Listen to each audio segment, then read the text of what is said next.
Elite FM 104.0. Elle arrive. J'apprécie énormément les rondeurs. Elle vient tout changer. Intéressant. Elle est la seule à détenir la potion de votre équilibre vital. Je ne veux qu'un nom. Elle est unique. Elle est élite. Elle est radio. Un émetteur radio, en d'autres termes. 104.0. L'offense est grande et ton cœur est blessé. Suivez votre émission magazine Return to the Lost Glory, un magazine chrétien relatif au peuple originel, élu de Dieu, et comment celui-ci peut retourner à sa gloire perdue. C'est une émission d'information biblique, historique, scientifique et contemporaine. C'est ce que j'ai cherché. Return to the Lost Glory à suivre absolument tous les jeudis de 20h à 21h sur Radio Elite. Téléphone 49 15 41 13 60 44 34 92. Return to the Lost Glory. De la vraie repentance découlera la gloire. Je veux retrouver le chemin d'Israël. Toutes ces choses t'arriveront. La bénédiction et la malédiction que j'ai mis devant toi. Si tu les prends à cœur, au milieu de tous les peuples et les nations dans lesquelles l'Éternel ton Dieu t'aura chassé, si tu reviens à l'Éternel ton Dieu, et si tu obéis à sa voix de tout ton cœur et de toute ton âme, toi et tes enfants, selon tout ce que je te prescris aujourd'hui, alors l'Éternel ton Dieu ramènera tes captifs et aura compassion de toi. Il te rassemblera. Il te rassemblera encore du milieu de tous les peuples dans lesquels l'Éternel ton Dieu t'aura dispersé. Ce texte est tiré de Deutéronome 30, le premier verset au verset 3. Bonsoir chers auditeurs, je suis Gomene Bolou. Nous sommes à l'émission Return to the Lost Glory, cette émission que nous avons dédiée au peuple noir, à l'homme noir, pour que celui-ci revienne à son Créateur. Mais avant toute chose, prions. Tendre Père, nous sommes encore là ce soir par la grâce que tu nous fais. Tu es bon et nous le savons. Tu nous aimes plus que tout, Seigneur, et nous voulons t'aimer. Nous voulons t'aimer et c'est pour cela que nous sommes là, à chercher à te connaître davantage. Et nous prions que tu te révèles à nous. Nous prions que tu nous montres le chemin que nous devons emprunter pour quitter la malédiction. Nous prions que tu nous montres le chemin que nous devons emprunter pour revenir près de toi, comme des enfants que tu aimes. Que ton esprit dirige toutes choses ce soir encore. Que tu parles en nos cœurs. Qu'à travers nous qui sommes ici dans le studio, tu parles à tes enfants qui sont de l'autre côté et qui écoutent. Que leur cœur soit disposé, que nos cœurs soient disposés à entendre ta voix qui appelle tes enfants à revenir à toi. Que toute la gloire te revienne. Au nom de Yahushua.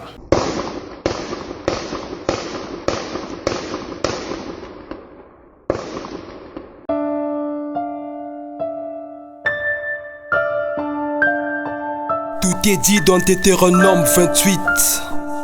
Tout, car il n'y a rien de flou. Tout sur ce que vous êtes, fils d'esclaves au sang et larmes coulées à cause des êtres flous. Vous qui réveillez la vérité tant cachée dans les enclaves, car eux ne se soucient pas de vous. Chers parents, à l'instant même où je vous parle, je bave, et c'est grave. Frères et sœurs africains, frères des îles, n'allez pas en vrille. Soyez braves.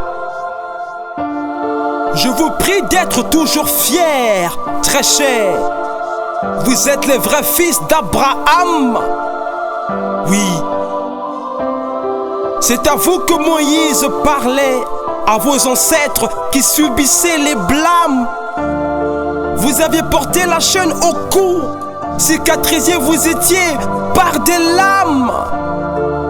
Tous les maux de la terre, le vacarme, si vous qui les connaissiez, vous avez subi le drame. Les épidémies, les pandémies, la famine, le déshonneur, la terreur, l'humiliation. Non. Vous avez perdu vos repères, vos terroirs, vos territoires, vos heures de gloire. Vous qui êtes de la race noire, vous traversez dans le noir le couloir de l'espoir. Pitié.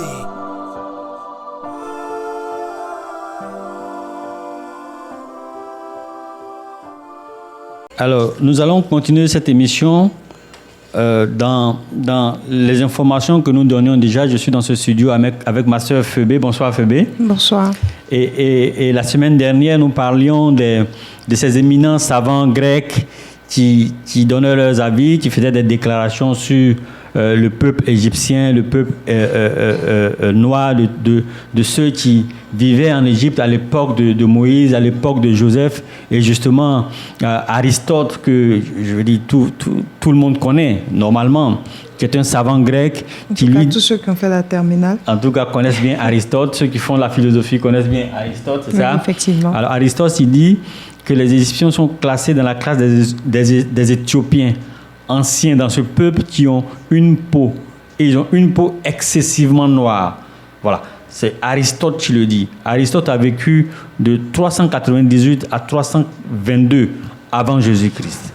Aristote le dit, mais également Hérodote le dit. Hérodote a vécu vers 350, vers moins 350 de notre ère, c'est-à-dire vers 350 avant Jésus-Christ. Lui également dit que ceux qui étaient en Égypte, les Égyptiens de cette époque, étaient excessivement noirs. Noirs comme du charbon. Noirs, plus noirs que... Enfin, nous sommes marrons. Voilà, nous sommes marrons, nous ne sommes pas noirs, mais ils étaient excessivement noirs. Il y a quelqu'un d'autre qui s'appelle Strabon. Strabon a vécu de moins 51 à 21 après Jésus-Christ, c'est-à-dire 51 avant Jésus-Christ à 21 après Jésus-Christ. Il est géographe. Lui également affirme que ce peuple-là, à l'époque, était noir. Ce sont ces affirmations, je veux dire, qui ne sont pas de nous, mais qui sont de ces savants que beaucoup d'entre nous, adultes, je veux dire, beaucoup d'entre nous connaissent bien, que nous voulons citer en dehors de ces vérités qui sont dans la Bible et qui vont accompagner justement ces choses qui sont dites par ces savants. La question que les auditeurs peuvent se poser, mais quelle est la relation? Quelle est la relation entre ces savants, Aristote, et quelle est la relation s'ils déclarent que les Égyptiens sont noirs, et puis ça ne prouve rien. Mm-hmm. Quelle est la relation? Quelle relation on peut faire entre des Égyptiens noirs et Moïse, par exemple? Moïse, on le voit toujours dans les films, les 10 commandements et tout ça, il est blanc. Comment des gens peuvent venir mettre des personnes blanches et puis maintenant, vous allez venir dire qu'ils sont noirs? Quelle est la relation? Alors, avant de répondre à cette question, on va y venir tout à l'heure, nous allons écouter Cheikh Anta Diop. Cheikh Anta Diop est anthropologue et égyptologue sénégalais. Il est né en 1923, il est mort en 1986. Et il a dit ceci, que nous allons écouter maintenant, chers auditeurs. La Bible, le témoignage de la Bible doit être pris en considération. Et la Bible nous apprend de façon très nette que l'Égypte était habitée et l'Égypte était une nation noire. Prenez la Genèse, prenez l'Exode. La Genèse dit justement que Cam, n'est-ce pas, les descendants de Cam, ce sont Misraïm, c'est-à-dire l'Égypte, Couche, l'Éthiopie, Canaan, Pout et Avila, n'est-ce pas, Saba, qui sont en Arabie, et l'Oudim qui serait, n'est-ce pas, en Libye, avant l'arrivée du Libyen, le Coderme. Parce qu'il y a eu dans cette région-là, ce qui induit souvent en erreur, c'est qu'il y a eu un Libyen noir qui a précédé le Libyen blanc, qui n'est arrivé qu'à l'époque où les peuples de la mer ont commencé à envahir l'Égypte sous la 19e dynastie. Ensuite, le témoignage de la tradition arabe et musulmane. Il est certain que pour tous les savants arabes qui ont écrit, pour toute la tradition musulmane, les Égyptiens anciens étaient des Noirs. Et même l'Arabie sabéenne, anté-islamique, était habitée par le peuple de Saba, qui aussi, du point de vue même du Coran, est considéré comme un peuple africain noir.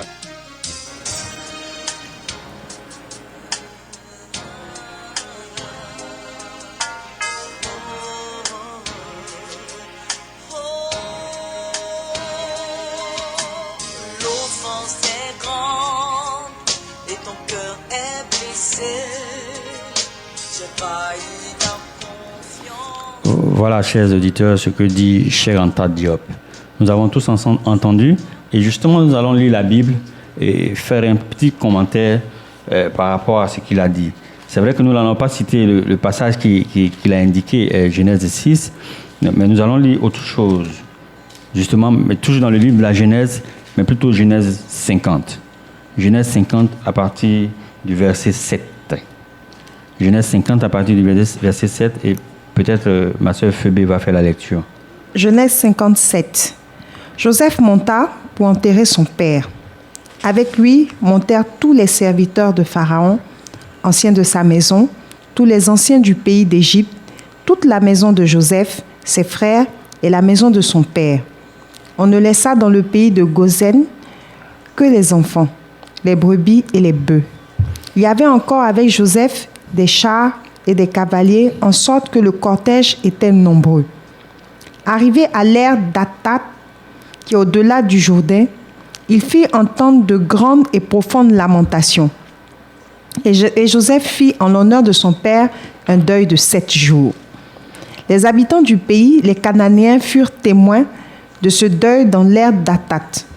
Et ils dirent, voilà un grand deuil parmi les Égyptiens. Voilà un grand deuil parmi les Égyptiens. C'est pourquoi l'on a donné le nom d'Abel Mitsraïm à cette ère qui est au-delà du Jourdain. C'est ainsi que les fils de Jacob exécutèrent les ordres de leur père. Merci, Phoebe. Alors, voilà un grand deuil parmi les Égyptiens. Et pour revenir à la lecture, il dit au verset 8, toute la maison de Joseph, ses frères et la maison de son père, on ne laissa dans le pays de Goshen que les enfants, les brebis et les bœufs. Chers auditeurs, alors, se référant à ce que Cheikh Anta Diop vient de dire, et je dis, et par rapport à ce qui est dit dans la Bible ici, qu'est-ce qu'on peut dire, sœur Phoebe? Ce qui saute aux yeux, c'est que si à cette époque-là, les Égyptiens et tous ceux, les couches, Misraïm, etc., étaient noirs, et que Joseph part enterrer son père Jacob, il part avec toute sa famille, tous ses frères, toutes ses sœurs, tout le monde. Et il part avec des dignitaires, il part avec des dignitaires. Il était quand même Premier ministre. Oui, il part avec des dignitaires égyptiens. Tout à Donc fait. ils sont nombreux. Tout à fait. Ils arrivent quelque part et on ne fait même pas la différence. On ne dit pas, ah, les Égyptiens et les Israélites sont venus enterrer quelqu'un. On met tout le monde dans le même panier. Tout à fait. Les Égyptiens ont un grand deuil. Tout à fait. Cela veut dire simplement qu'ils étaient pareils. Tout à fait. Or, la couleur des Égyptiens à cette époque était noire. Cheikh Anta Diop vient de le dire. Oui, il vient de le dire. Alors, donc, ce que Cheikh Anta Diop a dit est confirmé par la Bible ici. Je veux dire, c'est juste un travail intellectuel que nous faisons. On ne peut pas avoir des Égyptiens noirs mélangés à toute une population, à tout un peuple blanc et puis ne pas pouvoir faire la différence. Effectivement, ça veut dire, c'est trop flagrant. C'était flagrant. Ils étaient tous pareils, noirs. C'est cela que ça veut dire. C'est pour cela, on dit bien justement que dans notre vie de croyant, le Messie est venu, il a payé le sacrifice ultime et il a dit quiconque croit de ce point de vue-là, quiconque croit au Messie est sauvé. Voilà. Est sauvé. Il n'y a pas une différence de couleur. Il n'y a pas une différence de couleur et toutes ces choses. Mais, justement, il est bon de faire cet enseignement que nous faisons, enfin, ce rappel que nous faisons, ces révélations, si on peut le dire, que nous faisons aujourd'hui, pour que le peuple noir réalise qu'il s'agit de lui et qu'un autre peuple est en train de se prévaloir. Non seulement ça, mais voilà. il est important aujourd'hui que le peuple noir sache qu'il n'est pas celui qu'on a voulu faire croire, qu'il n'est pas paresseux, qu'il n'est pas... En fait, je veux dire, il est important aujourd'hui de savoir d'où on vient. Parce qu'aujourd'hui, le peuple noir ne sait pas qui il est, il ne sait plus qui il est.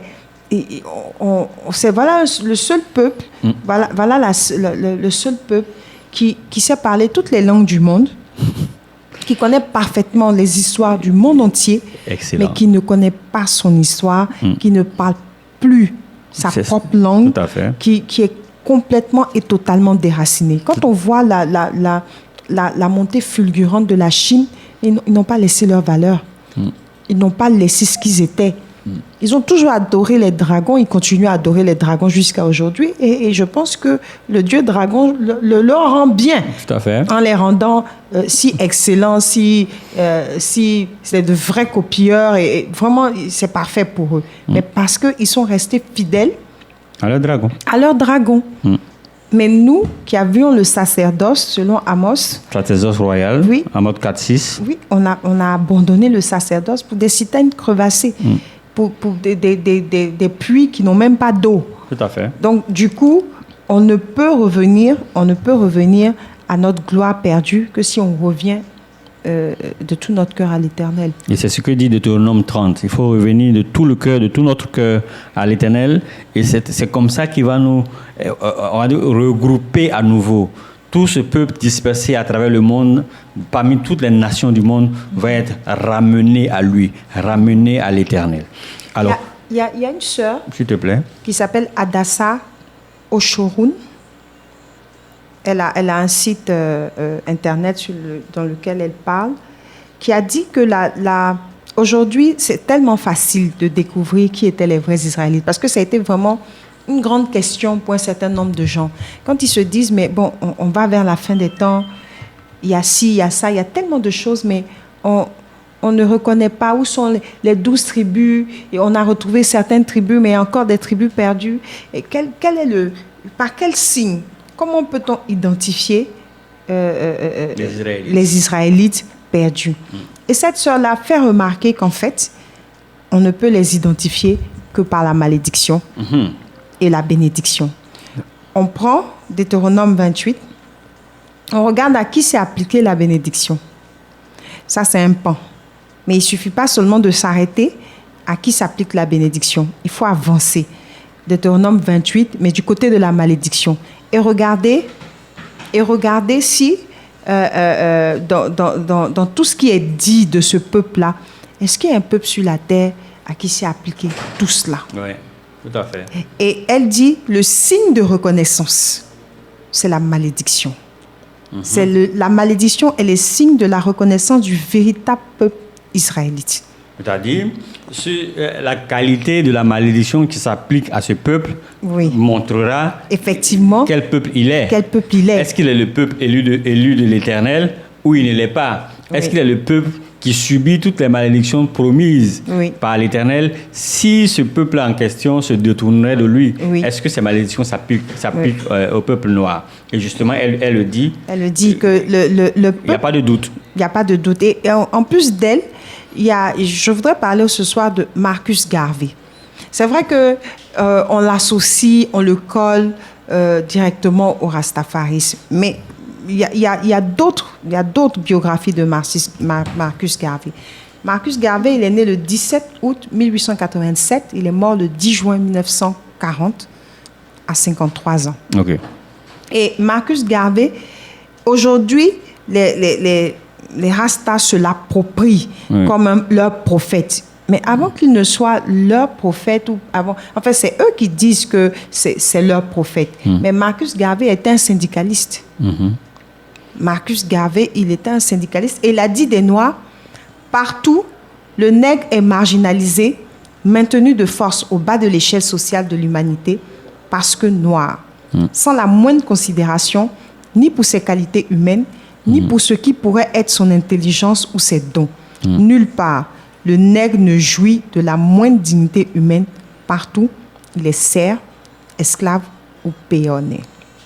Il est serf ou esclave. Et il le disait en 1930 peut-être. 1940, enfin avant sa mort. Voilà. Mais aujourd'hui, la réalité, à quoi on assiste? Partout où vous allez trouver un noir, il y a ce petit sentiment-là de la part des autres peuples de supériorité. Et le sentiment d'infériorité de l'autre côté, pour le noir, qui lui colle à la peau. Voilà, qui lui colle à la peau. C'est des siècles de brimades, des siècles de... jusqu'à ce que l'historien arabe là dise que les Noirs ont les caractéristiques des animaux. Voilà, ils sont dociles. Ils sont dociles, ils sont bons pour l'esclavage, parce que, bon, dans leur esprit, c'est leur état naturel. Voilà, nulle part, au cours de l'histoire, on ne verra un peuple à qui on a attribué cela. Tout à fait. Tout a été attribué aux Noirs. Tout à fait. Mais pourquoi? Malheureusement. Mais pourquoi? Ces questions-là, et je pense que ce n'est pas le lieu de dire on sera les plus intelligents. On a toujours été les plus intelligents. On sera les plus forts. On a toujours été les plus forts. Mais pourquoi le Noir, avec toute sa richesse, avec toute son intelligence, avec tout ce qu'il est et tout ce qu'il a, il n'arrive pas à être au-dessus de ce qu'on veut faire de lui? Parce qu'il y a une malédiction qui pèse sur lui. Et ce soir, quand on parle, on ne s'adresse pas seulement aux chrétiens. On s'adresse à tous les Noirs pour dire, regardez, revenez à l'Éternel, parce que c'est l'Éternel qui est votre gloire perdue. Oui, parce que on est là nous sommes là en train de démontrer que l'Égypte antique était noire, mais ce n'est pas l'Égypte antique qui nous intéresse en tant que tel. Non, franchement pas. Mais ce qui nous intéresse, ce sont les Israélites qui ont vécu au milieu de ce peuple égyptien et qui, eux, étaient noirs. Enfin, les Israélites étaient noirs au milieu d'un peuple noir. Donc, on faisait la confusion justement à ces obsèques de Jacob. La confusion a été brillamment faite. Et cette confusion continue. Alors, dans le livre d'Exode, Exode 2, il faut retrouver Exode 2. J'ai failli dire, lisons à partir du verset 16. Exode 2 à partir du verset 16. Le sacrificateur de Madian avait 7 filles. Elles vinrent puiser de l'eau et elles remplirent les auges pour abreuver le troupeau de leur père. Les bergers arrivèrent et les chassèrent. Alors Moïse se leva, prit leur défense et fit boire leur troupeau.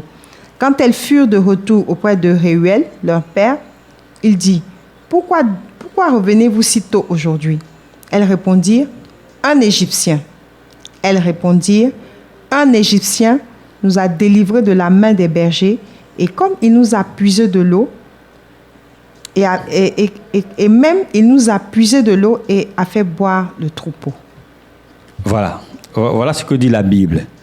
Encore une fois, Cheikh Anta Diop dit que la Bible est très claire sur ce sujet, sur ce que étaient les Égyptiens de l'époque. Moïse a vécu à la cour de Pharaon. En tant que fils. En tant que fils. Les Anglais disent que c'était un pharaoh to be. Ça veut dire qu'il était destiné au trône. Il devait être pharaon. Et c'est ce Moïse-là qui fuit parce qu'il a tué un Égyptien. Il a peur de mourir. Couché auprès d'un point d'eau, il aide les filles de Madian, de Réuel, à avoir de l'eau. Et celles-ci vont rendre compte à leur père. Et elles disent, un Égyptien nous a aidés. Un Égyptien nous a aidés. Cependant, Moïse n'est pas égyptien. Moïse est hébreu. Vous comprenez, chers auditeurs, ce que nous sommes en train de dire? Moïse est hébreu. Donc, si on le confond aux Égyptiens dont on dit qu'ils sont noirs, Moïse était donc noir. Je veux dire, on l'a déjà dit ici abondamment sur son passage sur le Nil, quand la fille de Pharaon le récupère et le fait passer pour son enfant, comment il grandit à la cour de Pharaon alors que Pharaon a fait tuer tous les Hébreux. S'il était blanc, il n'aurait pas pu vivre. Pharaon l'aurait fait tuer Malu Militari, mais il a vécu là. Aujourd'hui, il est grand, il fuit. Là, il a 40 ans, la Bible le dit. Et on le prend pour un Égyptien. Pourquoi? Parce que lui et l'Égyptien avaient, on va dire... Au-delà même des vêtements. Non, il ne s'agit pas des vêtements, il s'agit de l'homme. Je dis, mais au-delà des vêtements, peut-être que les Égyptiens s'habillaient d'une certaine manière. Mais même s'ils portent cet habit et qu'il n'a pas l'apparence physique d'un Égyptien, on ne va pas le confondre à un Égyptien. Tout à fait. Il y a bien nos sœurs là qui portent des pagnes, les Européennes là. Elles se mettent en pagne, mais on ne va jamais dire, bon, la bonne négresse, parce qu'elle est en pagne. Non, pas du tout. On ne dira jamais ça. Non. Elle n'a pas les caractéristiques d'une Africaine. Pas du tout. On verra bien que c'est une Européenne. Qui a porté du pagne. Qui a porté du pagne. Qui a porté du bogolan. Qui a porté du pagne enfin, on dit quoi, le pain baoulé. Et même nous, même quand on se met dans nos vestes... dans nos costumes 3 pièces. On ne va jamais dire, hey, voici l'Européen qui arrive. On va dire, bon, voici le nègre costumé. Qui, dans la chaleur brûlante, s'est mis une cravate au cou. Voilà quoi, faut se marier un peu. Mais on ne devient pas blanc, on reste de bons noirs et il faut en être fier. Il faut en être fier. Absolument. Voilà. Et la question encore du pharaon Séti. Le pharaon Séti, il a dit que le pharaon Séti est le père de Ramsès II. Et il est le grand-père adoptif. Il est le grand-père adoptif de Moïse. Or, des études, je veux dire, sur les restes de ces pharaons-là montrent bien qu'ils sont noirs. Alors, comme on dit, dans cette émission, on ne s'appuie pas que sur la Bible. On va s'appuyer sur des gens comme Marcus Garvey, qui ont combattu. Qui ont fait un certain combat qui n'est pas un combat, on va dire, spirituel. Enfin, je ne connais pas très très bien leur milieu pour l'instant, mais en tout cas, on parle de ces gens-là qui ont parlé. On a cité tout à l'heure Aristote. Qui n'est pas noir, qui n'est pas noir, qui est grec, et qui a dit un certain nombre de choses sur lesquelles nous nous appuyons pour soutenir ce que nous disons. Séti, sur les restes qu'on a reçus, qu'on a examinés, il ressort que c'était un homme tout à fait noir. Pour rester dans la veine de Aristote, il y a l'historien romain Tacite Caio, qui est né en 555 et qui est mort en 120 après Jésus-Christ. Déclare que beaucoup disent que les racines éthiopiennes des Hébreux sont naturellement évidentes. Maintenant, pour soutenir cette phrase-là, il y a un historien qui s'appelle Rogers, un historien savant, qui commente: le fait que les Romains aient comparé les Hébreux à des Éthiopiens est une indication claire de la couleur de leur peau. Alors, pourquoi? Parce que il est sûr, il est connu que les Éthiopiens sont noirs. Ça, il n'y a pas de discussion. Il n'y a pas de discussion là-dessus, on ne discute pas. Ils sont noirs. Mais pourquoi compare-t-on donc les Hébreux, on va dire les Israélites, aux Éthiopiens? Oui. Il y a même un passage. C'est parce que justement, ils ont la même peau. Ils sont pareils. Alors, c'est quoi le passage, s'il te plaît? Amos 9,7. Voilà. Amos 9,7, 16 éditeurs, nous allons le prendre ensemble. Voilà, justement, nous disions que pour cette émission, il est bon d'avoir sa Bible devant soi pour qu'ensemble nous puissions la parcourir et regarder ensemble les passages. Alors, Amos 3, 7. 9. Amos 9, 7. Voilà, Amos 9. Amos 9, 7, 6, 7. Voilà. Amos 9, 7. Justement, dans cette comparaison, Amos 9, 7 dit: n'êtes-vous pas pour moi comme les enfants des Éthiopiens, enfants d'Israël, dit l'Éternel? N'ai-je pas fait sortir Israël du pays d'Égypte, comme les Philistins de Caphor et les Syriens de Kir? Il y a cette comparaison entre les enfants d'Israël et les Éthiopiens. Mais pourquoi? Il aurait pu, l'Éternel, les comparer à autre chose que des Éthiopiens. Bien sûr. Voilà. Il aurait pu... Il y avait d'autres peuples autour d'eux, justement. Il aurait pu les comparer à ceux-là, mais il les compare aux Éthiopiens. Les Éthiopiens sont noirs. Le peuple d'Israël était noir et est toujours noir. Oui, jusqu'à présent. Jusqu'à présent, nous le disons. Alors, nous sommes à Abidjan, nous sommes en Côte d'Ivoire.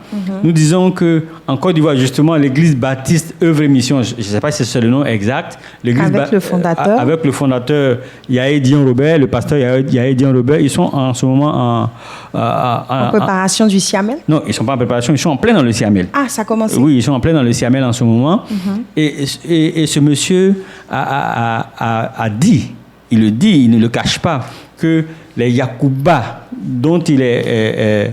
on dit quoi? C'est son ethnie, non? Oui, c'est son voilà. ethnie. Les dents, dont il est un des membres, il est issu des dents, il dit donc qu'eux sont les descendants de Jacob. De la tribu de Dan. Vous voyez, il a fait une vidéo qui dure environ une heure, qui est sur YouTube.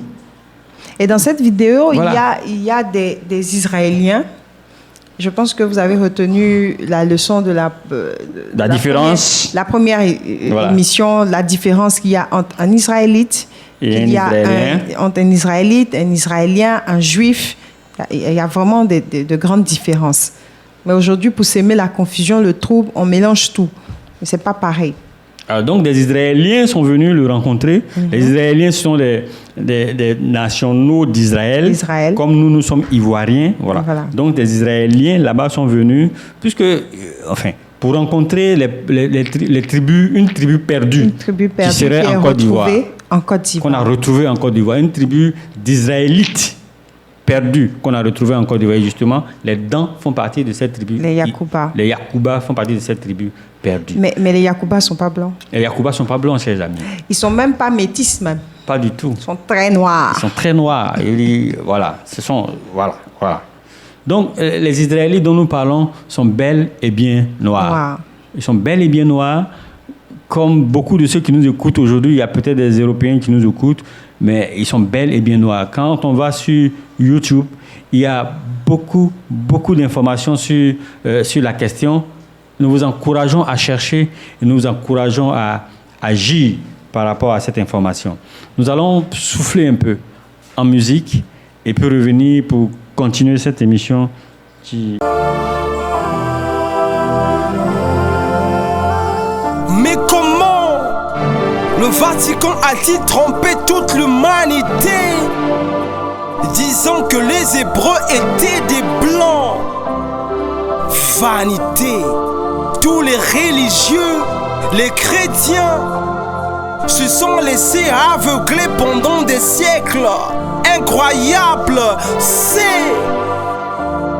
des simples serviteurs du diable, ils sont. Car la colère de Yahvé ne va pas les épargner. Vous êtes les chers à Canaan. C'est de vous que l'on parle dans le livre de Jérémie et des lamentations. C'est vous les originels, les premiers êtres de la création. Vous êtes les fils de Jacob, de la race noire. Dès la création, usurpez votre identité, frère. Retenez la leçon. Usurpée par des émigrés, tous à la solde du pharaon. Scandale. Vous prenons pour des marchepieds, des va-nu-pieds. Ignorants vous êtes, des objets sans valeur, rien d'autre que de la poussière. Maintenant criez au scandale, faites mal, car l'heure de la vérité est sincère. Les usurpateurs de honte se mouilleront et le monde acceptera de dire à tout instant que Yahvé détruira la doctrine de Dieu de façon qu'il a détruit le Baal. Ce sera la totale vanité. Tout est vanité. Tout marois.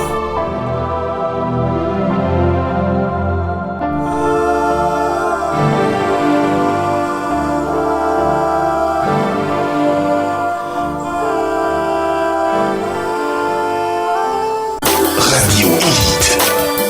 L'offense est grande et ton cœur est blessé.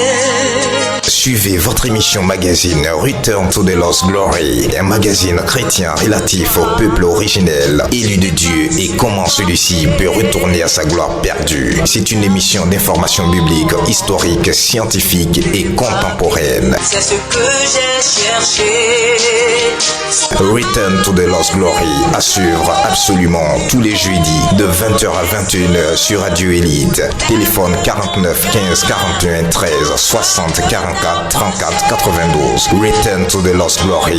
De la vraie repentance découlera la gloire. Je veux retrouver le chemin d'Israël. Tendre Père, ce que nous voulons, c'est que tu effaces nos péchés. Et tu as dit que quand nous nous rendrons compte des malédictions qui pèsent sur nous et que nous reviendrons vers toi dans l'humilité et dans la repentance, alors tu effaceras nos péchés. C'est entre autres ce que dit le texte de Deutéronome 30 que j'ai lu tout à l'heure, et qui nous appelle à revenir à toi parce que tu nous as aimés, tu t'es occupé de nous, tu nous as sortis de l'esclavage, et nous, dans notre rébellion, nous sommes retournés en esclavage parce que nous sommes détournés de toi. Cette émission, justement, a pour objectif de parler de ces choses à ton peuple noir qui ne te regarde plus, qui ne sait même pas qu'il est ton peuple. Nous voulons que ce peuple se réalise que c'est celui-là qui est sorti d'Égypte à travers, sous la conduite de Moïse que tu as choisi. Que ce peuple réalise qu'à travers toute l'Afrique, il est dispersé. À travers tout le monde, il est dispersé. Qu'à travers le monde, il est meurtri, il est dans la souffrance, il est le dernier, il est l'esclave des autres peuples. Le réalisant, il reviendra à toi dans l'humilité, il reviendra à toi dans la vérité que tu lui donnes, dans les commandements que tu lui as prescrits et qui sont dans ta parole. C'est ce que nous faisons à travers cette émission Return to the Lost Glory, qui veut dire le retour à la gloire perdue. Retour à cette gloire que nous avons perdue parce que justement nous sommes détournés de notre Créateur. Amis auditeurs, nous sommes toujours à Return to the Lost Glory, cette émission qui parle au cœur, qui parle à l'homme noir, qui lui rappelle qu'il est le peuple élu de l'Éternel et qui lui montre qu'il doit revenir à l'Éternel justement pour ne plus subir la malédiction qu'il connaît depuis plusieurs siècles. Je voudrais profiter de ce moment pour donner notre contact. C'est le 49 15 41 13 49 15 41 13. Ainsi, nous pourrons communiquer, nous pourrons nous parler. Et nous avons une adresse électronique. Cette adresse est rlgeternité@gmail.com. rlgeternité@gmail.com. À ces deux contacts, nous pourrons nous parler, c'est vrai, parler au téléphone, mais en même temps, par le mail, échanger des informations que vous pourriez avoir, que nous avons, les partager et puis voir comment ensemble, dans un mouvement, on va dire, soudé, volontaire, revenir à l'Éternel. Surtout, c'est que des personnes nous contactent parce qu'on a beaucoup de vidéos, on a beaucoup de tests, on a beaucoup de choses à partager. Si des personnes veulent avoir en main ces preuves-là, elles peuvent appeler et puis avoir les preuves. Si elles ne veulent pas de contact direct, elles peuvent écrire sur le mail et on peut leur faire partie par mail toutes les preuves qu'on a. Mais surtout, on aimerait bien que les sachants, parce que nous savons qu'il y a énormément de sachants, que les sachants nous donnent des informations qu'on n'a pas. afin de partager ces informations-là avec tout le monde. Tout à fait. Et puis ceux qui veulent apporter la contradiction, parce qu'on n'a pas la science infuse, ils peuvent bien nous contacter pour nous dire, écoutez, tout ce que vous racontez est faux, voici les preuves que ce que vous racontez, c'est pas juste.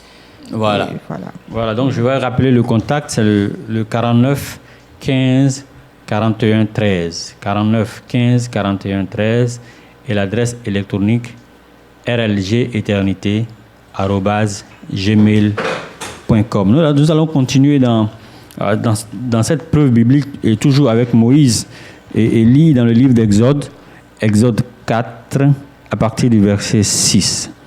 L'Éternel lui dit encore, « Mets ta main dans ton sein. » Il mit sa main dans son sein, puis la retira, et voici sa main était couverte de lèpre blanche comme la neige. Voilà. Il faut continuer, s'il te plaît, Phébé. L'Éternel lui dit, « Remets ta main dans ton sein. » Il remit sa main dans son sein, puis il la retira de son sein, et voici, elle était redevenue comme sa chair. À l'Éternel soit la gloire. Amen. Voilà. Nous avons dit que Moïse est noir. OK? Alors, que nous dit ce verset? Que nous dit ce verset? Tu peux nous aider, Phébé? Oui, ce verset nous dit que l'Éternel donne des signes à Moïse. Et le signe qu'il lui donne, un des signes qu'il donne, il lui dit de mettre la main dans son sein.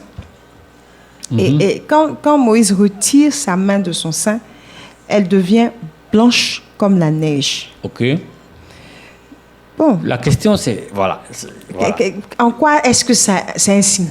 Si la main, à l'origine, était déjà blanche, en quoi une main qui devient blanche est un signe particulier? Mais on ne remarque même pas. Parce que si on met du blanc sur du blanc, on ne va rien voir. On ne voit rien. On ne va rien voir. Mais la suite du verset dit, quand il remet sa main dans son sein, en son sein et qu'il retire, la main redevient comme sa chair.